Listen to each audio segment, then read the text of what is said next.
Join Stella Academy, Goa's best coaching for IIT, JEE and medical exam preparation. Register today for Stellar Talent Search exam. Admissions are open for repeaters medical batch for NEET 2021. NCB Mumbai, NCB Goa और crime branch Goa police उनके सहकार्य से Shiva valley नामक जगह पे Shiva place नामक जगह पे इंटरसेप्ट किए गए कुछ लोग। उसके अलावा 5 लोगों को इंटरसेप्ट किया है हमने, जिनके पास में कमर्शियल क्वांटिटी एलएसडी पाई गई है, मेफेड्रोन पाया गया है इंटरमीडिएट क्वांटिटी में, हीरोइन पाया गया है।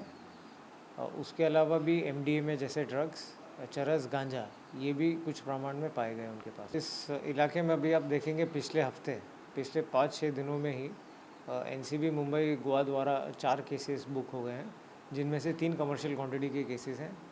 कई प्रकार के ड्रग्स पिछले केसेस में भी, जैसे कि कोकेन, ये भी पाए गए थे। तो सतत तैयारी चालू है एनसीबी मुंबई की इन्हें आइडेंटिफाई करना और उन पर कठोर कार्रवाई लेना। इन 5 व्यक्तियों में से 2 केरला के निवासी हैं, 2 लोकल हैं और उसके अलावा एक विदेशी नागरिक है जो स्विस नागरिक।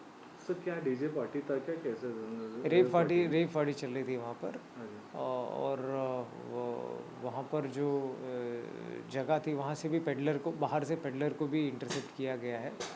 उसके बाद में जानकारी लेने के बाद में ही ये जगह जो शिवा प्लेस है, तो वहाँ पर कार्रवाई की गई है। हमारा ज़्यादा फोकस पेडलर और सप्लायर्स पे है, तो उस पर ही हम लोग ज़्यादा काम कर रहे हैं। बट कोई भी अगर एनडीपीएस एक्ट वॉलेट करेगा तो कार्रवाई की जाएगी। तो अराउंड कितना कॉस्ट का रहेगा सर ये सब मिला? इसका कॉस्टिंग तो हम देते नहीं है generally, but high value drugs है, काफ़ी एक्सपेंसिव हाई वैल्यू ड्रग्स है ये।